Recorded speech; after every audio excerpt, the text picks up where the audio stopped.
नमस्कार। आज हम ब्रिटिश संविधान का अध्ययन करेंगे। ब्रिटिश संविधान की मुख्य विशेषताएं और ब्रिटिश संविधान के स्रोत। राजनीतिक व्यवस्थाओं के विकास के क्रम में ब्रिटिश संविधान का विशेष महत्व है। उसकी कुछ इतनी अद्वितीय विशेषताएं हैं जो ब्रिटिश संविधान को अनूठा बनाती हैं। ब्रिटिश संविधान के जो स्रोत हैं उनमें संवैधानिक समझौते, आज्ञापत्र, संसद द्वारा पारित संवैधानिक विधियां या कानून, न्यायिक कानून या सामान्य विधि यानी पुराने जो प्रचलन थे जिन्हें बाद में न्यायालय ने स्वीकार कर लिया, वे सामान्य विधियां, कुछ संवैधानिक टीकाएं जो विभिन्न संवैधानिक विषयों के जानकार विद्वान व्यक्तियों की रचनाएं हैं, उनकी टीकाओं के माध्यम से, या पूर्व दृष्टांत, प्रथाएं और अभिसमय, ये कुछ ऐसे उपकरण हैं, कुछ ऐसे आधार हैं जिनके माध्यम से या जिनके द्वारा ब्रिटिश संविधान के निर्माण या ब्रिटिश संविधान को साकार करने का, उसको प्रत्यक्ष करने का श्रेय जाता है।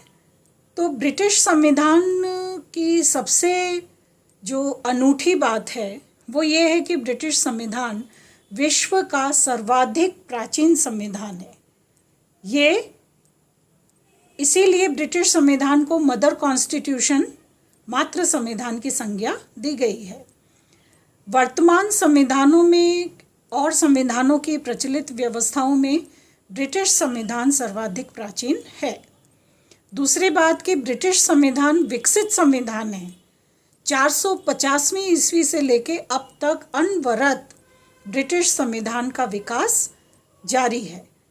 ब्रिटिश संविधान की विकास यात्रा संवैधानिक रूप में निरंकुश राजतंत्र से प्रारंभ हुई और संसदीय लोकतंत्र के रूप में परिवर्तित होके हमें आज प्रत्यक्ष दिखाई पड़ती है। तो ब्रिटिश संविधान विकसित संविधान है, ये निर्मित संविधान नहीं है। ब्रिटिश संविधान को बनाने के लिए किसी संविधान निर्मात्री सभा का गठन नहीं किया गया, बल्कि समय के अनुसार, आवश्यकता के अनुसार, कुछ संवैधानिक प्रयासों के अनुसार ये अभिसमयों के आधार पर एक स्वाभाविक रूप में विकसित व्यवस्था है। ब्रिटिश संविधान अलिखित संविधान है और इसीलिए ये अपने आप में बड़ा अनूठा कहा जाता है। सामान्यतः संविधान के रूप में हमें कुछ व्यवस्थाएं या कुछ स्थितियां प्रत्यक्ष रूप में दिखाई पड़ती हैं, उसका हम अध्ययन कर सकते हैं, उसे प्रत्यक्ष रूप में वाचन कर सकते हैं उसका। लेकिन ब्रिटिश संविधान के बारे में ऐसा नहीं है। ये विश्व का एकमात्र अलिखित संविधान है। इसीलिए कुछ संविधान विशेषज्ञ ये कहते हैं कि ब्रिटेन में संविधान का कोई अस्तित्व ही नहीं है, जिसे हम देख नहीं सकते, संवैधानिक विधि के रूप में जिसका हम अध्ययन नहीं कर सकते, उसको हम संविधानों की श्रेणी में भी शामिल नहीं कर सकते। लेकिन ऐसी बात नहीं है, क्योंकि अभिव्यक्ति के आधार पर संविधान दो प्रकार के होते हैं, लिखित और अलिखित। ब्रिटिश संविधान अलिखित है। इसका मतलब है कि ब्रिटिश संविधान का अधिकांशतः भाग अभिसमयों या परंपराओं के माध्यम से जन जीवन में अभिव्यक्त होता है और अंशतः भाग जो है वो लिखित है, जिसमें कुछ संसदीय विधियां या संवैधानिक विधियां हैं। तो इसलिए ब्रिटिश संविधान का अस्तित्व है। इसके अलिखित स्वरूप के आधार पर हम ये नहीं कह सकते कि ब्रिटेन में संविधान नाम की कोई वस्तु नहीं है या ब्रिटेन में संविधान का अस्तित्व नहीं है। ब्रिटिश संविधान बहुत ठोस रूप में मातृ संविधान के रूप में संविधानों की दुनिया में अपना एक विशेष, महत्वपूर्ण, विशिष्ट स्थान रखता है। फिर ब्रिटेन का संविधान एकात्मक संवैधानिक व्यवस्था या एकात्मक व्यवस्था का समर्थन करता है। इसका मतलब है कि संविधान के माध्यम से केंद्र और राज्यों के मध्य किसी प्रकार का शक्ति विभाजन किसी अधिकार पत्र, किसी कानून पत्र या किसी संवैधानिक प्रक्रिया से नहीं किया गया है। सिर्फ केंद्र सरकार अपनी सुविधा से और आवश्यकता से राज्य सरकारों से या इकाइयों से कुछ कार्य संपन्न करवाने के लिए स्वतंत्र है, लेकिन संवैधानिक रूप में शक्तियों का कानून के माध्यम से कोई विभाजन नहीं किया गया है। सिर्फ केंद्रीय सरकार, सिर्फ संसद ही समस्त शक्तियों का विधिवत और सर्वोच्च प्रयोग करने के लिए जिम्मेदार मानी जाती है। फिर ब्रिटिश संविधान को लचीला संविधान भी माना जाता है। जिस तरह से अभिव्यक्ति के आधार पर संविधान दो प्रकार के हैं, लिखित और अलिखित, जिस तरह निर्माण के आधार पर संविधान दो प्रकार के हैं, विकसित और निर्मित संविधान, उसी तरह से संशोधन प्रक्रिया के आधार पर भी संविधान दो प्रकार के होते हैं, कठोर और दुष्परिवर्तनशील संविधान और दूसरा है लचीला संविधान। ब्रिटिश संविधान लचीला संविधान है क्योंकि यहाँ पर कानून बनाने और उस बने हुए कानून में संशोधन करने की प्रक्रियाओं में किसी प्रकार का कोई अंतर नहीं है। जिस प्रकार से कानून का निर्माण होता है उसी प्रकार से कानून का आसान संशोधन भी हो जाता है। इसलिए ब्रिटिश संविधान लचीला या नरम संविधान माना जाता है। संशोधन प्रक्रिया बहुत जटिल और बहुत कठिन नहीं है, बल्कि कानून निर्माण के समान ही आसान प्रक्रिया है। एक ब्रिटिश संविधान की विशेषता ये भी महत्वपूर्ण है कि ब्रिटेन में संसदीय सर्वोच्चता है। संसदीय सर्वोच्चता का मतलब है कि ब्रिटिश संसद सर्वे सर्वा है, वो सभी प्रकार के कानूनों का निर्माण कर सकती है। और दूसरी महत्वपूर्ण बात कि संसद द्वारा निर्मित इन विधियों में संशोधन करने का अधिकार न्यायिक पुनरावलोकन की प्रक्रिया का अभाव होने के कारण न्यायपालिका के पास भी नहीं है। नहीं तो न्यायिक पुनरावलोकन के अधिकार के माध्यम से न्यायपालिका संसद द्वारा निर्मित कानूनों की वैधता की जांच कर सकती है। ब्रिटेन में लेकिन क्योंकि न्यायपालिका को न्यायिक सर्वोच्चता प्रदान नहीं की गई है, न्यायिक पुनरावलोकन का अधिकार उसे प्रदान नहीं किया गया है, इसलिए ब्रिटेन में संसद जो है वो सभी प्रकार के कानूनों का निर्माण कर सकती है और संसद द्वारा निर्मित विधि में संसद के द्वारा ही संशोधन होता है। न्यायपालिका या कार्यपालिका के द्वारा किसी प्रकार का संशोधन नहीं किया जा सकता। फिर ब्रिटेन में संसदात्मक शासन प्रणाली है और संसदात्मक शासन प्रणाली की समस्त आवश्यकताओं को ब्रिटिश व्यवस्था संवैधानिक रूप में पूरा करती है। संसद सर्वे सर्वा है, व्यवस्थापिका और कार्यपालिका में घनिष्ठ संबंध है, यहाँ तक कि व्यवस्थापिका में से कार्यपालिका का चुनाव किया जाता है, गठन किया जाता है। संसदीय सजातीयता, दलीय सजातीयता पाई जाती है। कार्यपालिका अपने कार्यों के लिए व्यवस्थापिका के प्रति सामूहिक उत्तरदायित्व के सिद्धांत के आधार पर कार्य करती है और कार्यपालिका का कार्यकाल जो है वो व्यवस्थापिका के विश्वास पर्यंत होता है। ये समस्त विशेषताएं संसदीय व्यवस्था की ब्रिटिश शासन व्यवस्था के अंतर्गत या ब्रिटिश व्यवस्था में पाई जाती हैं। इसलिए ब्रिटेन में अध्यक्षात्मक नहीं बल्कि संसदात्मक कार्यपालिका को अपनाया गया है और इसीलिए ब्रिटेन में दोहरी कार्यपालिका है, नाम मात्र की और वास्तविक कार्यपालिका। ब्रिटिश सम्राट जो है वो ब्रिटेन की नाम मात्र की कार्यपालिका है और ब्रिटिश मंत्रिमंडल जो है वो संसद और मंत्रिमंडल जो है वो प्रधानमंत्री और मंत्रिमंडल जो है वो वास्तविक कार्यपालिका के रूप में कार्य करते हैं। फिर ब्रिटेन में मिश्रित प्रकार की शासन प्रणाली है। सामान्यतः एक राजनीतिक व्यवस्था में एक प्रकार की शासन प्रणाली का प्रयोग किया जाता है, या तो वो राजतंत्र होता है या कुलीन तंत्र होता है या लोकतंत्र होता है। लेकिन ब्रिटिश संविधान की व्यवस्थाएं अपने आप में अनूठी हैं, अद्वितीय हैं। ब्रिटेन में परस्पर विरोधी गुण रखने के बावजूद भी एक बहुत समझदारी के आधार पर परंपरागत रूप में तीनों प्रकार की व्यवस्थाओं का अस्तित्व एक साथ मिश्रित व्यवस्था के रूप में दिखाई पड़ता है। ब्रिटेन में सम्राट का अस्तित्व ये सिद्ध करता है कि ब्रिटेन की व्यवस्था में राजा सर्वे सर्वा है, यानी वहाँ राजतंत्र है। फिर ब्रिटेन में संसद का जो द्वितीय सदन है, हाउस ऑफ लॉर्ड्स, लॉर्ड सभा, ये कुलीन तंत्र का पोषक है। कुलीन तंत्र का रिफ्लेक्शन आता है इस लॉर्ड सभा में, क्योंकि इसकी जो सदस्यता का निर्धारण है वो एक प्रकार से कुलीनता के आधार पर किया जाता है। और तीसरा है लोकतंत्र, संसद की सर्वोच्चता और संसद का सर्वे सर्वा होना, जनप्रतिनिधियों के सदन के रूप में संसद का सर्वे सर्वा होना ब्रिटेन में लोकतंत्र की उपस्थिति को सिद्ध करता है। तो एक ही समय में ब्रिटेन में राजतंत्र, कुलीन तंत्र और लोकतंत्र एक साथ मिश्रित व्यवस्था के रूप में अभिव्यक्त होते हैं। ब्रिटिश व्यवस्था की एक विशेषता ये भी है कि यहाँ सिद्धांत और व्यवहार के बीच में भारी अंतर पाया जाता है। सामान्यतः सभी संवैधानिक व्यवस्थाओं में कुछ ना कुछ भेद तो अवश्य होता है जो सिद्धांत और व्यवहार का अंतर कायम करता है, लेकिन ये अंतर जितना गंभीर ब्रिटिश व्यवस्था के अंतर्गत है उतना अन्य देशों में नहीं है। यही कारण है कि सिद्धांत और व्यवहार में अंतर होना ब्रिटिश संविधान की संवैधानिक विशेषताओं का एक भाग बन गया है। सिद्धांत में ब्रिटेन में निरंकुश राजतंत्र है और व्यवहार में वहाँ संसदीय लोकतंत्र है। ये एक छोटा सा उदाहरण है। इसके अलावा ब्रिटिश संविधान का जब हम विस्तृत रूप में अध्ययन करते हैं तो हम ये पाते हैं कि ब्रिटिश संविधान में जो कुछ सिद्धांत में दिखाई देता है उसका व्यवहार में अस्तित्व नहीं है, और जो व्यवहार में उपस्थित है उसका सिद्धांत रूप में कहीं अस्तित्व नहीं है।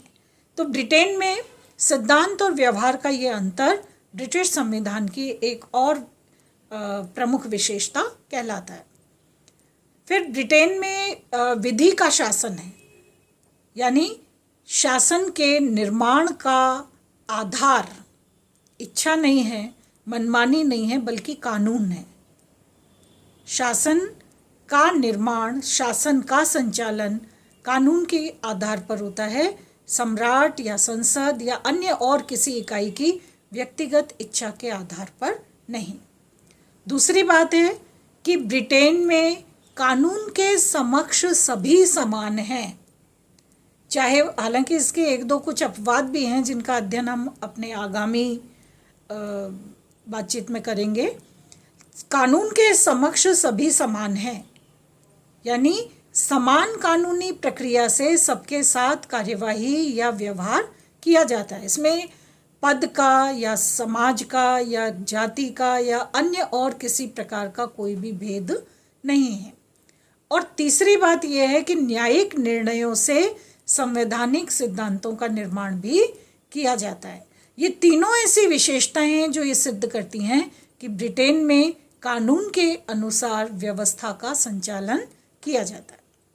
इसीलिए ब्रिटेन में विधि का शासन है, राजा का शासन नहीं है, संसद का व्यक्तिगत शासन नहीं है, किसी और लॉर्ड सभा या दूसरी इकाइयों का मनमाना व्यवहार नहीं है, बल्कि विधि का शासन है, यानी कानून सर्वोच्च है, कानून सबके लिए समान है और कानून के समक्ष व्यवहार करते समय किसी प्रकार का कोई भेद नहीं किया जाता। नागरिकों को मौलिक अधिकार भी संवैधानिक रूप में प्रदान किए गए हैं और इन मौलिक अधिकारों को 1689 ईस्वी का जो अधिकार पत्र है उसमें स्थान प्रदान किया है। तो अन्य देशों के नागरिकों को जो संविधान द्वारा मौलिक अधिकार प्रदान किए जाते हैं, ब्रिटिश संविधान के अंतर्गत भी नागरिकों के लिए इस अधिकार पत्र के माध्यम से मुख्य मौलिक अधिकारों की संरचना की गई है। फिर ब्रिटेन में द्विदलीय प्रणाली है। ब्रिटिश संविधान की विकास यात्रा में अगर हम देखें तो राजनीतिक दलों का विकास जो है वो इस प्रकार से हुआ है कि सामान्यतः दो ही दल जो हैं वो अस्तित्व में दिखाई पड़ते हैं। जैसे एक समय में विग और टोरी दो दल थे, फिर अनुदार और उदार दो दल थे, इसके बाद मजदूर दल और अनुदार दल के रूप में पुनः दो दल थे। तो मुख्यतः राजनीतिक व्यवस्था का संचालन दो राजनीतिक दलों के द्वारा किया जा रहा है। तो इसलिए द्विदलीय शासन पद्धति, द्विदलीय प्रणाली जो है वो ब्रिटिश संविधान के अंतर्गत दिखाई देती है। फिर ब्रिटेन में शक्तियों का संयोग भी है और पृथक्करण भी है। वैसे तो सरकार के मुख्य 3 अंग हैं, व्यवस्थापिका, कार्यपालिका और न्यायपालिका। तीनों के अपने अलग अलग कार्य हैं और किसी प्रकार का कोई विरोध गतिरोध जो है वो तीनों अंगों के मध्य दिखाई नहीं पड़ता। लेकिन इस पृथक्करण के साथ ही साथ संयोग भी है, क्योंकि यहाँ संसदीय शासन व्यवस्था है। व्यवस्थापिका में से ही कार्यपालिका बनती है और व्यवस्थापिका के ही एक अंश के रूप में न्यायपालिका, कानूनी लॉर्ड्स के रूप में न्यायपालिका का गठन भी होता है। तो ब्रिटिश व्यवस्था में शक्तियों का संयोग भी है, संयुक्तिकरण भी है और पृथक्करण भी है। साथ ही साथ ब्रिटेन में धर्म की दृष्टि से अगर हम देखें तो ब्रिटेन में धर्म राज्य भी है और धर्म निरपेक्षता भी है। दोनों एक प्रकार के विरोधी स्थितियां हैं। विरोधी इसलिए हैं कि अगर धर्म राज्य है तो धर्म निरपेक्ष नहीं हो सकता और धर्म निरपेक्ष है तो धर्म राज्य नहीं हो सकता।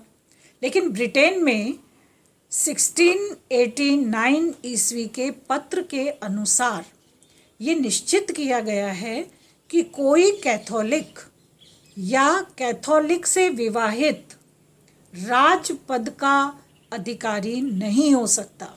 ब्रिटेन में सम्राट का जो पद है वंशानुगत आधार पर निर्धारित होता है। सम्राट पद के लिए, राजपद के लिए अधिकारी व्यक्ति कैथोलिक या कैथोलिक विवाहित नहीं हो सकता। उसका प्रोटेस्टेंट होना जरूरी है। बाकी साधारण, इसलिए ब्रिटेन में ये कहा जाता है कि ये धर्म राज्य के रूप में स्थापित है। लेकिन ब्रिटिश जनता को अपने आस्था और विश्वास के अनुसार, अपनी रुचि के अनुसार किसी भी धर्म का पालन करने की पूर्ण स्वतंत्रता है। उनमें कैथोलिक या प्रोटेस्टेंट या अन्य किसी प्रकार की कोई बाध्यता नहीं है। फिर ब्रिटिश संविधान जो है वो अभिसमयों पर आधारित संविधान है।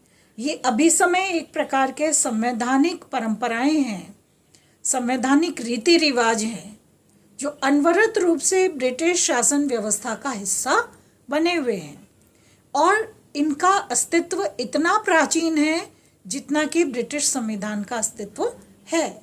और अनवरत इन पर व्यवहार करते करते ये अभिसमय और ये संवैधानिक परंपराएं इतनी सहज और स्वाभाविक हो गई हैं कि ये संवैधानिक नियम के रूप में, संवैधानिक आधार के रूप में कार्य करती हैं।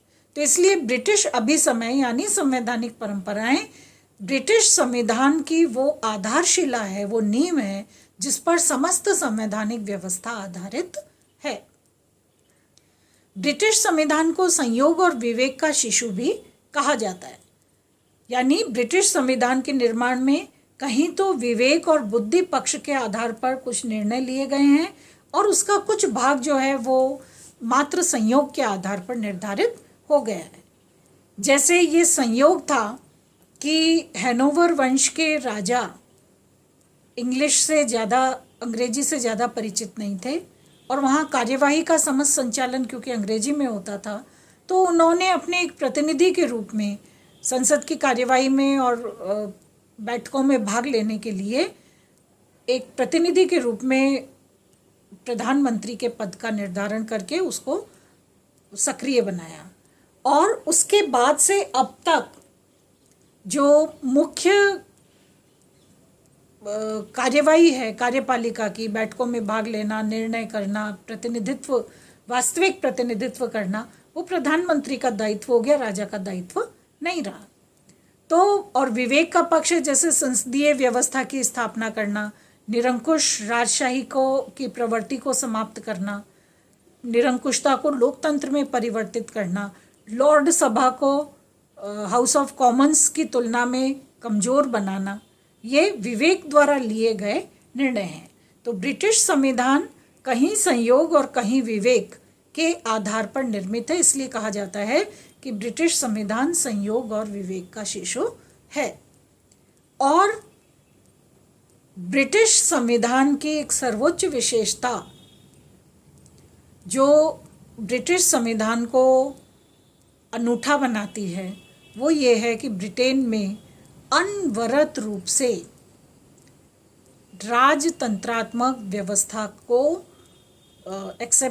स्वीकार किया गया है और ब्रिटिश सम्राट का पद राजशाही के रूप में, सर्वोच्च पद के रूप में, राजतंत्रात्मक व्यवस्था के रूप में आज भी ब्रिटिश संविधान का एक अहम भाग है। और ये इतना अहम है कि इस राजपद और राजशाही के प्रति, अपने राजा के प्रति ब्रिटिश नागरिकों का जो विश्वास है, उनका जो भावनात्मक लगाव है, वो इतना गहरा है या इतना अधिक है कि ब्रिटिश लोग आज भी ये समझते हैं कि जब तक ब्रिटेन में राजा का निवास रहेगा, राजा रहेगा, या बकिंगम पैलेस में जब तक राजा रहेगा तब तक ब्रिटेन सुरक्षित रहेगा। तो एक बहुत, और वो राजशाही के प्रति किसी प्रकार का कोई, सम्राट के प्रति किसी प्रकार का कोई संदेह नहीं करते, उल्टा भावनात्मक रूप में बहुत लगाव और जुड़ाव जो है वो अपनी इस मुख्य परंपरा या मुख्य अभिसमय से करते हैं। तो ये कुछ बहुत संक्षिप्त रूप में ब्रिटिश संविधान की मुख्य विशेषताओं की हमने चर्चा की, और आगे भी हम विभिन्न विशेषताओं के आधार पर अध्ययन करते समय ये स्पष्ट अनुभव करेंगे कि विश्व में प्रचलित राजनैतिक व्यवस्थाओं, जो वर्तमान राजनैतिक व्यवस्थाएं हैं, इन व्यवस्थाओं की तुलना में ब्रिटिश संविधान और उसकी संवैधानिक व्यवस्थाएं वास्तव में अद्वितीय और अनूठी हैं।